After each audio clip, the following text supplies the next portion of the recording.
자, 주빌리안 TV가 이슈 앤 피플로 다시 돌아왔습니다.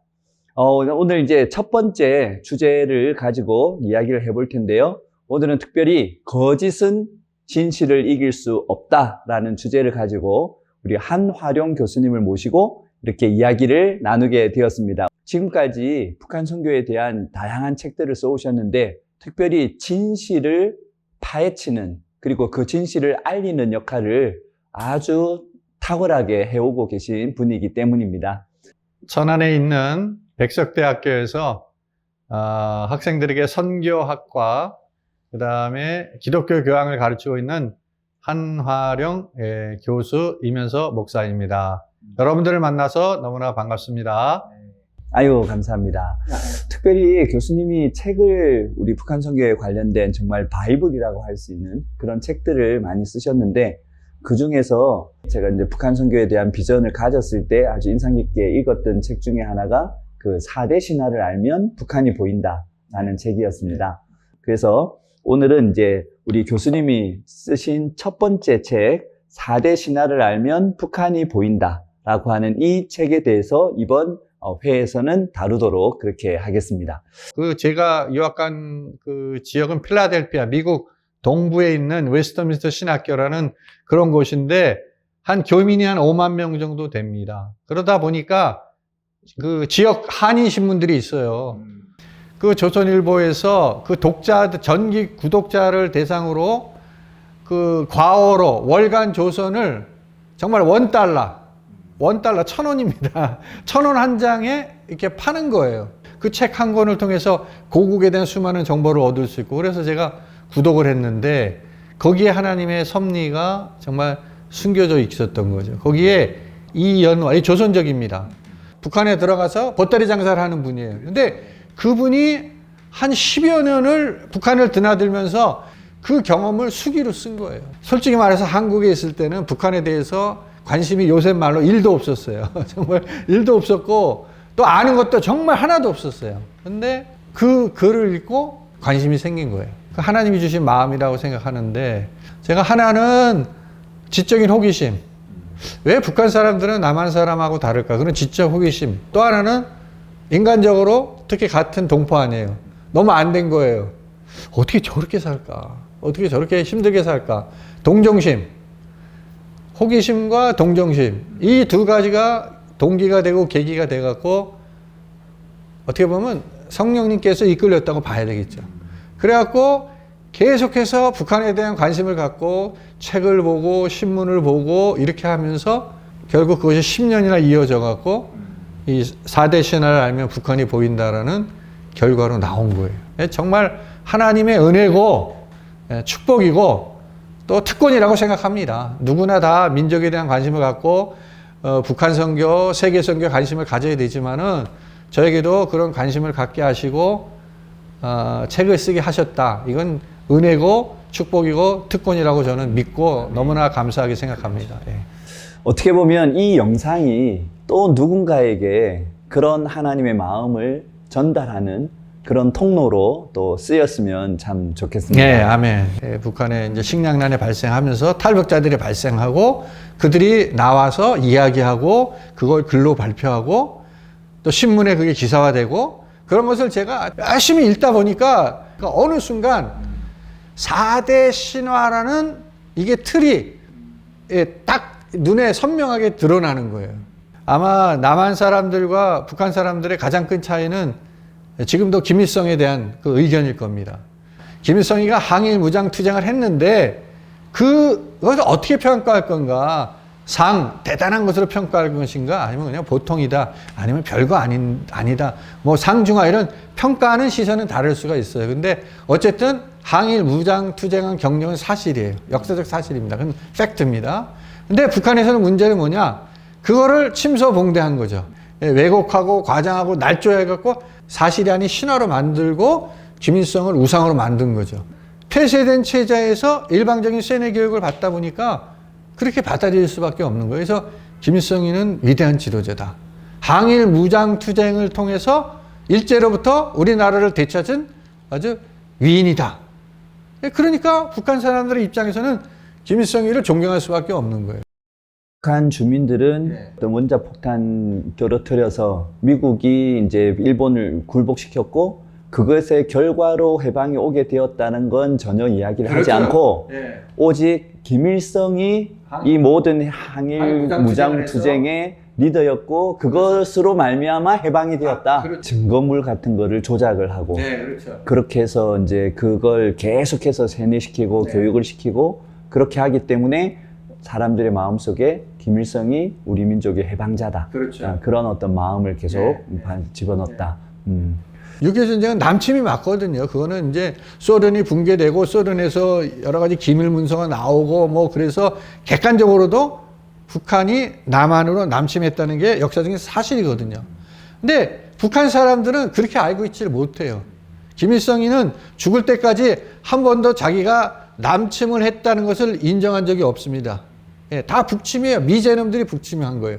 근데 그 미제놈들이 북침한 전쟁에서 또 우리 위대한 수령 김일성 장군의 탁월한 영도 아래 물리치고 예, 우리 나라를 지키고 승리했다. 이런 식으로 이제 생각을 하게 된 거죠. 그게 승리신화입니다. 근데 예, 잘못된 거죠. 그러니까 이제 북한이 한국 전쟁을 바라보는 시각 자체가 네. 지금 우리가 가지고 있는 시각과는 완전히 다른 부분이 있고. 네. 그래서 저도 이제 탈북민들을 만나보면 아니 조금만 생각해보면 아니 전쟁을 일으킨 나라가 사흘 만에 수도를 빼앗기는 그런 전쟁을 왜 하냐 그렇게 이야기해보면 지금 생각해보면 그런데 북한에서는 그런 생각 전혀 못했다 뭐 그런 이야기 하는 걸 제가 들었거든요. 60년대까지는 어쨌든 북한이 남한보다 잘 살았어요. 물론 상대적인 거지만. 그리고 북한 사람들이 탈북자들이 나와서 다 이구동성으로 얘기하는데 사는데 불편한 게 하나도 없었다는 거예요. 쌀밥도 먹고 생선도 먹고 아이들 그 간식으로 알사탕 물고 다니고 사는데 전혀 불편함이 없었다는 거예요. 근데 이게 누구 덕이냐? 수령님 덕이라 이거예요. 일제시대 때 그렇게 못 살고 또 6.25 전쟁 직후에 북한이 어쨌든 뭐 미군이 엄청나게 폭격을 해갖고 북한 전역이 황폐화됐거든요. 근데 일제시대 때보다 또 한국전쟁 직후보다 잘 살게 됐거든요. 다 이게 수령님의 탁월한 영도 덕이다. 우리는 수령님 덕에 지상낙원에서 이렇게 행복하게 산다. 세상 부러울 거 하나도 없다. 그러면서 60년대 살고 또 70년대 중반까지 그랬어요. 엄청난 빠른 속도로 전후 복구가 일어나고 그렇죠. 또 막 경제적인 발전이 일어나고 모든 게 무상. 그러니까 교육도 의료도 그다음에 집도 그린 뭐 그런 부분들을 다 무상으로 다 할 수 있었던 그런 이유가 있었을 것 같아요. 첫째는 공산국가 우방에서 엄청나게 많은 지원을 받습니다. 그 다음에 또 하나는 이 공산주의 사회주의의 강점은 뭐냐? 노력동원이죠. 예. 모든 사람들이 일시적으로 힘을 합쳐서 희생하고 헌신하다 보니까 단기간에 효과적이에요. 그러나 장기적으로는 자기가 열심히 일해도 자기한테 돌아오는 게 없으니까 효율이 떨어지고 그러다 보면 이제 그 체제가 망가지는 건데 초기에는 안 그랬어요. 그 다음에 또 하나는 그때는 이 공산주의자들이요. 나름대로 미래에 대한 희망이 있었어요. 공산주의에 대한, 공산주의 비전에 대한 확신이 있었단 말이에요. 그러니까 비전이 있으면 어떻게 돼요? 거기서 헌신이 나오고 희생이 나오고 그러다 보니까 초기에는 굉장히 모범적인 리더십이 있었다고 저는 믿습니다. 그래서 이런 것들이 맞아 떨어지면서 60년대에는 정말 일제시대나 한국전쟁 직후보다 잘 사는 쌀밥도 먹고 생선도 먹고 알사탕 물고 다니고 도둑이 없는 정말 누가 봐도 살기 좋은 그런 나라가 된 거예요. 근데 이제 70년대로 넘어오면서 인간이 노력했지만 자기한테 충분한 보상이 안 들어오니까 이제 게으름도 피고 부정부패가 나타나고 사람이 이제 20년, 30년 했지만 자기가 젊었을 때 꿈꿨던 이상과 현실의 괴리가 나타나니까 이제 사람들이 실망하고 그러면서 이제 그 체제가 서서히 깔아앉기 시작한 거죠. 쇠퇴하는 세대 가운데서 그 체제의 어떤 정통성을 유지하기 위해서 통일신화가 나온 거군요. 그렇죠. 남조선을 해방시켜야 된다. 저 미제놈들의 억압으로부터 저 착취와 가난으로부터 우리 불쌍한 남녘동포들을 해방시켜야 된다. 그 해방의 다른 이름이 통일이거든요. 그래서 거기서 통일신화가 나온 거예요. 그래서 북한에서 이 북한 당국이 북한 주민들을 가르칠 때 사람이 사는 사회인데 왜 모순이 없고 비리가 없겠어요? 불만이 없겠어요? 그런 거 있을 때마다 봐라. 남녘 동포들은 너희들이 고생하는 거하고는 비교도 할 수 없어. 지금 미제놈들의 군홧발 밑에서 신음하고 있어. 우리가 지금 불편하고 힘들어도 좀 참아야지.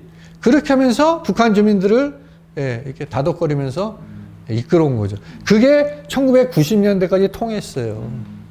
그게 통일신화입니다. 근데 이제 1994년에 북한의 지도자 김일성이 죽고 식량난이 오고 수십만 수백만이 굶어 죽고 또 수많은 탈북자들이 발생하고 외부 정보가 들어가고 이러면서 이제 북한 사람들의 의식이 바뀌었죠. 의식이 바뀌었는데 이제 김정일 죽고 김정은이가 오고 이래서 이제 3대 세습 체제로 갔는데 아직까지도 북한은 어쨌든 폐쇄돼 있잖아요. 반대 세력에게는 무자비한 응징을 하기 때문에 사람들이 알면서도 그걸 표현하지 못하고 순응하면서 지금 북한 사회가 유지되어 가고 있다. 오히려 저는 북한 체제가 얼마나 공고한가를 우리가 보고 있다는 생각이 들거든요. 그러면 저 체제가 무너지지 않는 이유를 우리가 정확하게 알고 어떻게든 저 북한을 본질적으로 변화시킬 수 있는 방법을 우리가 찾아가는 방식으로 그렇게 대북 정책이 움직이고 또 북한 선교의 어떤 흐름도 가야 되지 않을까. 1994년에 김일성이 죽었잖아요. 많은 사람들이 북한 금방 붕괴된다고 예상을 했잖아요. 근데 붕괴되지 않고 3대까지 이렇게 와 있거든요. 제가 볼 때는 북한 사람들이 알고 있는 정보, 지식 이해는요, 굉장히 단편적이에요. 굉장히 단편적입니다. 종합적이지가 못해요. 이게 오랫동안 폐쇄된 공간에서 세뇌 교육을 받았기 때문에 그런 단편적인 지식을 갖고 세계 정세를 판단하고 뭐 남조선 사회를 뭐 평가하고 통일을 이렇게 바라보 그 불가능하다고 생각합니다. 일단 거기에 근본적인 원인이 있다고 생각을 하고요. 그 다음에 또 하나는 북한은 그동안 이게 철저하게 감시를 해왔잖아요. 사람들을 뭐 세 사람 중에 하나는 밀정이고 뭐 그리고 또 누가 하나 정치적인 잘못을 하면 3대를 갖다가 멸하고 뭐 정치범 소용소에 집어넣고 그러기 때문에 사람들이 쉽게 북한에 대해서 비판하고 부정적인 말을 하기가 어렵습니다. 그 다음에 북한에서 싹트고 있는 어떤 민주화의 열기라든가 자유, 민주의 어떤 바람이라든가 이런 것들을 키워주고 뭔가 이렇게 지원해 주려고 하는 그런 세력들이 있나요? 그런 것들이 너무 없지 않는가? 그런 거에도 하나의 원인이 있다고 생각을 합니다. 그래서 의식이 바뀌어야 되고요. 그 다음에 북한 체제도 뭔가 좀 훈풍이 불어서 부드러워져야 되고, 그 다음에 외부 사회에서도 북한의 자유, 민주, 인권, 이런 거에 대해서 좀 더 많은 관심을 갖고 지원을 해주고, 이런 것들이 맞아떨어지는 가운데에 어떤 하나님의 섭리와 은혜 가운데 어떤 결정적인 그 티핑 포인트라고 그러는가요? 그런 결정적인 계기가 오지 않을까 생각을 하는데, 과거보다는 좀 더 가까웠다고 생각합니다. 언제가 될지 모르지만. 자, 오늘 이제 첫 번째 시간으로 우리 4대 신화를 알면 북한이 보인다. 그 책의 이제 내용을 중심으로 북한 주민들의 어떤 근본적인 어떤 사고 체계를 형성하고 있는 4대 신화에 대해서 이야기를 했습니다. 북한의 이제 본질적인 변화가 일어나기 위해서는 어떻게 보면 통일 신화나 낙원 신화는 지금의 경제란 때문에 많이 무너져 있다. 그런데 뼈대를 이루고 있는 그 지도자에 대한, 그러니까 어떻게 보면 이제 신정 체제를 만든 거잖아요.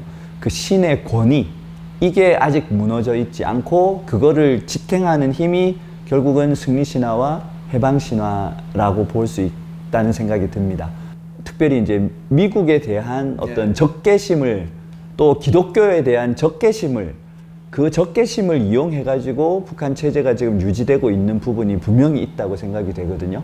그러면 그것을 해결하기 위해서는 결국 진실을 드러내어서 거짓이 거짓인 것을 알려주는 그런 방식이 굉장히 중요하다고 생각이 되고요. 그것을 위해서 이미 교수님께서 2권의 책을 써내셨습니다. 2015년 해방 70년 또 분단 70년이 되는 그 해에 전쟁의 그늘이라고 하는 그 책을 내셨고요. 그리고 올해 아주 최근에 뺨인가 이마인가 이 두 권의 책을 바로 그런 의미에서 쓰셨다고 생각이 되는데요. 자, 요 부분에 대해서 이제 다음 파트에서 한번 다루도록 하겠습니다. 감사합니다. 감사합니다.